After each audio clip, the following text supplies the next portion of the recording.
우리가 오늘 본문 말씀 우리 함께 읽었는데요. 제가 여러분 이 말씀을 읽으면서 이 말씀이 무엇을 우리에게 말씀하고 있는 말씀입니까? 라고 묻는다면 여러분 뭐라 대답하시겠습니까?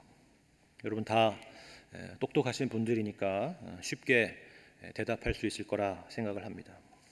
정답이 뭐죠? 형제를 사랑하라 입니다. 그렇죠? 맞습니다. 오늘 9절 말씀 제가 다시 한번 볼게요. 9절, 10절, 11절 말씀 읽겠습니다. 빛 가운데 있다 하면서 그 형제를 미워하는 자는 지금까지 어둠에 있는 자요. 그 형제를 사랑하는 자는 빛 가운데 거하여 자기 속에 거리낌이 없으나 그의 형제를 미워하는 자는 어둠에 있고 또 어둠에 행하며 갈 곳을 알지 못하나니 이는 그 어둠이 그의 눈을 멀게 하였음이라 말씀합니다. 형제를 사랑하라. 그렇죠. 그런데 우리는 이 말씀이 그렇구나, 내가 형제를 사랑해야겠구나 하는 어떤 그런 도전으로 들리는 것이 아니라 오늘은 그거 말하는 시간인가 보다, 그죠? 또 그 말씀인가 하는 어떤 식상함이나 아니면 어떤 부담감 같은 것으로 다가올 것이라 이런 생각이 듭니다. 표현부터가 무섭지 않습니까? 여기 보시면 형제를 미워하는 자는 그러면 안 된다 이게 아니라 어둠에 있다. 그렇죠. 반대로 형제를 사랑하는 자는 빛 가운데 있다 이렇게 말씀하기 때문에 그렇습니다. 아주 큰 대조적인 말씀으로 우리에게 말씀하고 있습니다. 여러분 어느 쪽에 있습니까? 아니면 여러분은 어느 쪽에 가깝습니까? 만약 여러분이 저에게 물으신다면 저는 아무래도 목사니까 형제를 사랑하는 쪽이라 이렇게 생각하시겠죠. 그렇죠? 그러나 저는 아직 그 경지에 이르지 못했습니다. 도리어 형제를 미워하는 마음이 항상 마음의 한구석에 자리 잡고 있습니다. 여러분은 어떠십니까? 만약 여러분에게 지금까지 인생을 살아오면서 알고 지냈던 분들 중에서 기억나는 분들 있다면 칭찬을 해보라 그러면 아마 5분을 채 넘기지 못할 것입니다. 근데 반대로 지금까지 인생 가운데 알고 지낸 분 중에 누군가를 비판해 볼 사람이 있으면 비판해 보라 그러면 아마 5분이 아니라 50분도 부족할 것입니다. 50분이 뭡니까? 5시간도 밥도 안 먹고 이야기할 수 있는 그 이야기거리들이 엄청 많을 거라 생각이 됩니다. 물론 여러분 가운데 우리 가운데 성인 군자 같으신 분도 계십니다. 절대로 겉으로 내색하지 않죠. 한번 말씀해 보세요 라고 얘기해도 얘기하지 않는 사람이 있습니다. 그러나 그 속마음은 누가 알겠습니까? 아주 오래전에 한 20년 전쯤에 멜 깁슨이라는 영화배우가 주연한 영화가 있었습니다. What Women Want라는 영화가 있었습니다. 줄거리는 다 기억이 안 나지만 여러분도 보신 분 중에서 줄거리가 다 기억나지는 않겠지만 다른 사람의 마음속에 생각이 들리는 그런 신기한 일이 생기게 되어서 벌어지는 그 일을 다루고 있는 그런 영화라는 것은 기억이 날지도 모르겠습니다. 이 영화처럼 여러분 누군가의 마음속의 생각이 여러분의 귀에 들린다면 여러분은 어떨까요? 그게 과연 좋은 것일까요? 아니면 괴로운 것일까요? 내 앞에서 웃는 것이 진짜 웃는 것이 아니라는 것을 여러분이 알게 된다면 여러분의 마음은 어떻겠습니까? 그것은 여러분 각자의 판단에 맡기겠습니다. 우리가 그런 존재라 하는 거죠. 우리는 고상한 존재들이 아닙니다. 죄인들입니다. 물론 우리는 겉으로 아주 나이스한 모습을 보일 수가 있습니다. 내가 누구인지 잘 모르는 그런 공개적인 자리, 사람들의 시선이 모이는 그런 자리, 아니면 1년에 한 번 정도 나가는 그런 단기 선교지에서 그런 곳과 같은 곳에서 만나는 그런 현지 분들에게는 얼마든지 우리는 천사 같은 모습을 보일 수도 있죠. 물론 그런 곳에서는 그리고 그런 자리에서는 마땅히 그래야 됩니다. 그러나 본문의 말씀은 그런 자리에서의 모습을 말하고 있는 것이 아닙니다. 뭐라고 하죠? 9절을 보니까 그 형제를 미워하는 자는, 그죠? 10절도 그의 형제를 사랑하는 자는, 11절도 그의 형제를 미워하는 자는, 그죠? 형제입니다. 형제. 형제라는 것은 기본적으로 같은 믿음의 공동체 안에 있는 사람을 가리킵니다. 형제는 있는데 왜 자매는 없느냐? 뭐 이런 그런 맥락의 이야기는 아닙니다. 그러나 여기서 우리가 형제의 의미를 좀 더 깊이 이해하고 또 그걸 좀 범위를 넓히자고 한다면 우리와 가장 가까이에 있는 사람들을 말할 겁니다. 늘 우리가 어깨를 부딪히며 만나는 그런 가족, 교우들, 직장에서 만나는 사람들, 그리고 이웃들을 말할 수 있을 것입니다. 친한 사람 말고, 호불호가 분명하여 내가 늘 편하게 지내는 그런 사람 말고, 하나님께서 우리로 하여금 여러 관계들로 원하든 원하지 않든 간에 불가항력적으로 묶어놓으신 그런 사람들, 그런 관계들을 말하는 것입니다. 이런 사람들에게 저와 여러분은 어떤 사람인가 하는 것입니다. 좋을 때 좋은 거 말고 뭔가 희생해야 되고 포기해야 되고 자존심 꺾어야 하고 져줘야 되고 이런 상황이 됐을 때 우리는 어떤 사람이냐 하는 것입니다. 형제를 사랑하라 하는 이 말씀은 이처럼 우리에게 자신 있는 말이 아니라 자신이 없고 부담스러운 것입니다. 이러한 현실의 문제를 풀어가야 하는 그런 것은 둘째치고 이런 현실을 정직하게 대면한다는 것 그 자체가 그만큼 우리에게는 어려운 것입니다. 우리는 이 사실을 인정하지 않을 수가 없습니다. 더군다나 이것이 어떤 도덕적이고 윤리적인 문제가 아니라 양심의 문제나 어떤 인륜적인 문제나 책임의 문제가 아니라 신앙의 문제라는 것과 얽힐 때 우리는 그것이 정말 더 힘들어지는 것이죠. 교회 다닌다는 사람이 왜 그래? 예수 믿는다는 사람들이 왜 저래? 왜 그렇게 살아? 예수가 그렇게 가르쳤어? 라고 하는 그런 말들이 우리 마음에 비수를 꽂히고 그것이 더 우리를 고통스럽게 하는 것입니다. 그래서 이런 우리에게 유혹되는 것들이 있습니다. 이런 마음의 고통에서 우리를 해방시켜주고 자유롭게 해주는 것들이 있죠. 그게 뭘까요? 기독교 신앙을 전혀 다른 식으로 이해하는 것입니다. 여러분도 이렇게 한번 해보시기 바랍니다. 그러면 여러분의 마음에 자유를 얻을 수가 있을 것입니다. 단 조건이 있습니다. 그것이 만약에 진리라면 그렇다는 것이죠. 귀가 솔깃하시죠? 제가 가르쳐드리는 비법이 아니라 당시 사도 요한이 살았던 그 시절에 유행하던 바로 그러한 방식이었습니다. 두 가지인데요. 한 가지도 아니고 두 가지나 됩니다. 그렇죠? 자유로울 수 있는 길. 그 중에 하나는 이런 것입니다. 바로 이 기독교 신앙이라는 것을 다만 지식으로 이해하는 것입니다. 지식으로. 특히 고대 헬라 세계에 있어서 이 종교라는 것은 지적인 만족에 불과했지 그러한 신앙을 바탕으로 해서 어떤 윤리적인 변화나 도덕적인 행동이 반드시 뒤따르는 것은 아니었다라고 말합니다. 그래서 고급한 지적인 경지에 이르는 것 그 자체가 일종의 기쁨이고 해방이고 자기 만족이었던 것입니다. 이런 태도가 사도 바울이 사역하던 당시에도 있었다는 것을 우리는 사도행전 말씀을 통해서 엿볼 수가 있습니다. 사도행전 17장의 말씀을 보면 바울이 이 철학의 도시로 알려진 이 아테네에서 했던 사역이 어떠했는지 그리고 그 당시에 사람들이 어떤 생각을 가지고 있었는지 우리에게 보여주는 말씀이 있습니다. 한번 보시기 바랍니다. 사도행전 17장 16절 말씀을 제가 읽어드리겠습니다.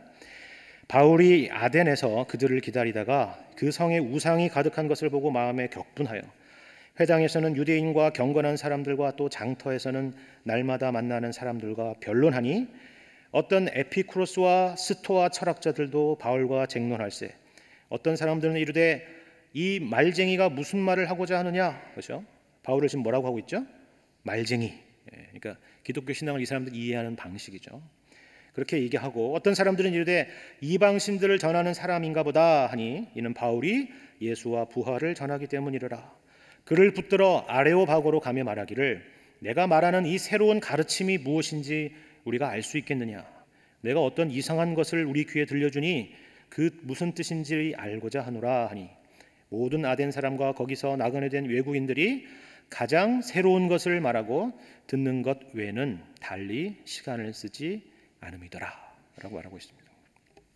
여기 마지막 21절을 다른 번역으로 보면 이렇게 되어 있습니다. 아테네 사람들과 거기에 살고 있는 외국인들은 새 것이라면 무엇이나 듣고 이야기하는 것으로 세월을 보내는 사람들이었다 하는 것이죠. 듣고 이야기하는 것. 지적인 논증과 추론과 증명과 같은 방식으로 기독교 신앙들을 이해해보고 납득해보려 하는 것입니다. 그것이 목적이고 그것이 전부였던 것입니다. 그렇게 세월을 보내는 사람들이었다 하는 것입니다. 그런데 문제는요, 우리도 신앙이라는 것을 이와 같이 이해할 수도 있다 하는 것입니다. 물론 기독교 신앙은 우리가 생각하는 것 이상으로 지적이고 논리적인 면이 있습니다. 예를 들어서 철학은 신학의 시녀라고 불렸던 이 중세 스콜라 시대의 여러분 작품들을 보시면 우리는 그들의 그 지적인 추론과 그 추론의 깊이와 그 방대함에 기가 질릴 정도입니다. 꼭 그 정도는 아니더라도 우리도 나름대로 개인적으로 성경을 읽고 그 성경 말씀을 진지하게 연구하고 또 연구하다 보면 그 지적인 만족이라는 것이 다른 어떤 것에 비할 것이 못 된다는 것을 경험할 수도 있습니다. 성경은 그만한 가치가 있는 책입니다. 무려 1500년에 걸쳐서 다양한 직업과 다양한 신분의 사람들이 한 가지의 주제로 기록한 말씀이기 때문에 그렇습니다.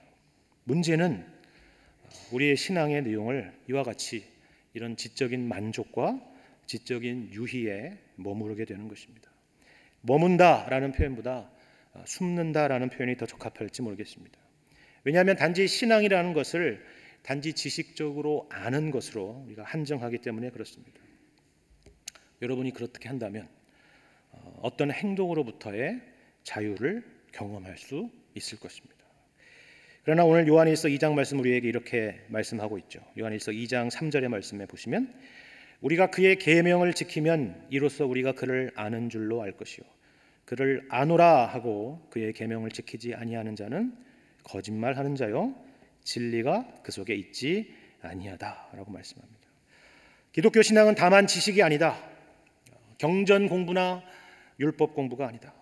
그러므로 그 말씀을 주신 인격이신 하나님에 대한 합당한 반응이 요구된다. 그것이 바로 계명을 지키는 것이다. 이것을 말씀하고 있는 것입니다. 두 번째 방법도 있습니다. 두 번째 방법은요. 이것도 역시 당시 헬라 세계에서 유행했던 방식이었습니다. 그것은 신비한 체험으로 영적인 세계를 경험하는 것입니다. 신과의 합의를 이루는 것입니다. 그래서 복잡한 이런 현실로부터 도피하고 벗어나는 것입니다. 물론 기독교 신앙 안에도 이러한 신비한 것, 기적과 같은 것, 우리가 이성적으로 경험하지 못하는 그런 것들에 대한 내용들이 분명히 있습니다. 예수님이 행하신 기적들을 보시면 여러분이 잘 아실 것입니다. 사도행전에서 보듯이 초대교회에서도 그런 신비한 능력들이 나타났습니다. 이런 면에서 또 대표적인 교회를 꼽으라면 우리는 아마도 고린도 교회를 꼽을 수 있을 것입니다. 그들에게 나타난, 그들의 경험된 그런 은사에 대해서만 상당한 분량의 이야기를 할애해서 고린도 전서에서는 말씀하고 있기 때문에 그렇습니다. 오늘날의 표현으로 하자면 능력이 나타나는 교회, 이렇게 얘기할 수도 있겠죠. 그러나 사도 바울은 그 고린도 교회를 칭찬했던 것이 아니라 꾸짖었다는 것을 여러분이 기억하시기를 바랍니다. 기독교 신앙이라는 것은 그런 모습으로 드러나거나 경험되거나 증명되거나 확인되는 것이 아니라 하는 것입니다. 그러면 무엇으로 확인되느냐? 사랑으로 확인된다. 사랑이 없으면 심지어 아무것도 아닌 것이다 라고 사도 바울이 말하는 내용, 그것이 바로 우리가 잘 아는 고린도전서 13장 사랑장의 말씀입니다. 오늘 본문의 말씀도 그것을 우리에게 말하고 있죠. 다시 9절 말씀을 읽어드리겠습니다. 빛 가운데 있다 하면서 그 형제를 미워하는 자는 지금까지 어둠에 있는 자요 그의 형제를 사랑하는 자는 빛 가운데 거하여 자기 속에 거리낌이 없으나 그의 형제를 미워하는 자는 어둠에 있고 또 어둠에 행하며 갈 곳을 알지 못하나니 이는 그 어둠이 그의 눈을 멀게 하였습니다. 여기 빛 가운데 있다라고 하는 표현이 있는데 이렇게 주장하는 것이 바로 그 당시에 그런 영적인 체험을 강조하는 사람들의 언어요 표현이었다고 합니다. 하지만 그런 빛 가운데 있는 것 같은 그런 신비한 체험이 있다고 하면서 형제를 미워하는 자는 빛이 아니라 어둠 가운데 있는 자라라고 말씀하고 있는 것입니다. 이것을 기억하시기를 바랍니다. 종합하자면요, 기독교 신앙에 있어서 지적인 부분이나 이런 체험적인 부분이 없는 것은 아니지만 그와 같은 것으로 기독교 신앙을 환원하거나 그와 같은 것들이 기독교 신앙은 아니라 하는 것입니다. 거기에 숨는 것, 거기에 피하는 것, 그것으로 합리화하는 것, 그것은 거짓말이요, 그것은 어둠 가운데 행하는 것이라 하는 것이죠. 그러면 우리는 본질적인 질문을 해야 될지도 모르겠습니다. 그렇다면 기독교 신앙이라는 게 뭐냐 하는 것입니다. 특별히 이 요한 1서 말씀 가운데서 말씀하고 있는 기독교 신앙, 그 복음의 내용이라는 게 무엇입니까? 라고 하는 그런 생각이 들죠. 우리는 이것을 본문의 이전의 말씀을 통해서 확인해 보았고 살펴봤습니다. 다시 한번 여러분이 복습하는 의미로서 확인해 보시기 바랍니다. 이것이 기독교 신앙이며 이것이 복음이라 라고 가르칩니다. 1장 말씀, 우리 1장 5절의 말씀을 보면 이렇게 말하죠. 우리가 그에게서 듣고 너희에게 전하는 소식, 그렇죠? 이것이 기독교 신앙이자 복음이죠. 이것이니 곧 하나님은 빛이시라. 그에게는 어둠이 조금도 없으시다는 것이라 라고 말씀합니다. 하나님은 빛이시다. 그분은 거룩하시다. 그분은 죄와 같이 있을 수 없는 분이시다. 그분은 죄를 용납하실 수 없는 분이시다. 그런 말입니다. 이어서 6절 말씀. 만일 우리가 하나님과 사귐이 있다 하고 어둠에 행하면 거짓말을 하고 진리를 행하지 아니함이거니와 그가 빛 가운데 계신 것 같이 우리도 빛 가운데 행하면 우리가 서로 사귐이 있고 그 아들 예수의 피가 우리를 모든 죄에서 깨끗하게 하실 것이요 만일 우리가 죄가 없다고 말하면 스스로 속이고 또 진리가 우리 속에 있지 아니할 것이요 만일 우리가 우리 죄를 자백하면 그는 미쁘시고 의로우사 우리 죄를 사하시며 우리를 모든 불의에서 깨끗하게 하실 것이요 만일 우리가 범죄하지 아니하였다 하면 하나님을 거짓말하는 이로 만드는 것이니 또한 그의 말씀이 우리 속에 있지 아니하니라. 기독교 신앙의 내용은 무엇이냐? 두 번째 내용이 여기 있죠. 우리는 죄인이다. 우리는 빛이신 하나님, 거룩하신 하나님 앞에 감히 설 수 없는 죄인이다 하는 것입니다. 이어서 2장 1절 말씀입니다. 나의 자녀들아, 내가 이것을 너희에게 쓰면 너희로 죄를 범하지 않게 하려 함이라. 만일 누가 죄를 범하여도 아버지 앞에서 우리에게 대언자가 있으니 곧 의로우신 예수 그리스도시라. 그는 우리 죄를 위한 화목 제물이니 우리만 위할 뿐 아니요 온 세상의 죄를 위하심이라. 기독교 신앙의 세 번째 중요한 내용이죠. 뭐죠? 그러나 이런 죄인 된 우리를 하나님께서는 내버려 두지 않으시고 우리를 사랑하사 우리를 죄에서 구원하시기 위해서 독생자 예수 그리스도를 보내주셨다. 그분이 누구냐? 그분은 우리의 대언자요 의로우신 예수 그리스도시요 화목 제물이시다. 이것이 바로 기독교 신앙의 복음의 핵심적인 내용이라 하는 것입니다. 그런데 중요한 것은 다만 여기서 그치는 것이 아니라 하는 것입니다. 다시 1장 3절 말씀을 볼까요? 다시 1장 3절의 말씀을 보시면 이렇게 말씀하고 있습니다. 우리가 보고 들은 바를 뭐죠? 방금 제가 앞서 말씀드린 기독교 신앙의 객관적이고 역사적인 그 사실을 말하는 것이죠. 복음의 내용을 말하는 것이죠. 우리가 보고 들은 바를 너희에게도 전함은 너희로 우리와 사귐이 있게 하려 함이니 우리의 사귐은 아버지와 그의 아들 예수 그리스도와 더불어 누림이라 라고 말씀합니다. 우리가 믿는 기독교 신앙에는 그런 내용만이 아니라 우리에게 그 내용에 따르는 합당한 반응이 수반된다 하는 것입니다. 반응을 해야 된다라는 그런 차원의 의미가 아니라 반응이 뒤따를 수밖에 없다 하는 것입니다. 다만 지식이나 사실을 머릿속에서 이해하고 그렇구나라고 수긍하는 것이 아니라 다만 이 복음을 통해서 우리가 감격하고 눈물 흘리고 각성하게 되는 것으로 그치는 것이 아니라 거기에는 목적이 있는데 거기에는 자연스러운 반응이 뒤따라 나타날 수밖에 없는데 그것은 바로 아버지와 그 아들 예수 그리스도와 더불어 사귐이 있게 하려 함이라 하는 것입니다. 우리는 사귐 혹은 친교 또 같은 말로 교제 이런 단어들을 생각해 보면 주로 이렇게 인간적인 감정들을 떠올리기가 쉬운데 1세기 당시에는 이런 뜻이 또한 포함되어 있었다라고 말씀을 드린 적이 있습니다. 여러분 기억하십니까? 어떤 뜻이죠? 다 까먹으셨죠, 그죠? 동업이라는 뜻입니다. 동업, 함께 일하는 것. 이 교제, 친교, 사귐이라는 단어 안에 동업이라는 의미도 포함되어 있다라는 것을 여러분 기억하라 했습니다. 사도 요한의 본래 직업은 뭐였다고요? 갈릴리 바다에서 고기를 잡는 어부였습니다. 그러나 여러분 알다시피 낚시야 뭐 혼자 갈 수 있겠지만 이 어업이라는 것은 혼자 할 수 있는 일은 분명히 아니죠. 공동 출자를 해서 배도 같이 사야 되고 또 공동 출자를 해서 각종 뭐 그물을 비롯한 장비들도 구매해야 됩니다. 함께 일해야 되고요. 또 그 함께 얻은 수익들을 나누는 것입니다. 그게 뭐라고요? 동업이라는 것입니다. 사귐이라는 것입니다. 예수님께서 베드로와 안드레에게 내가 너로 사람을 낚는 어부가 되게 하리라 라고 말씀하시면서 그들을 부르신 것이 바로 그러한 의미입니다.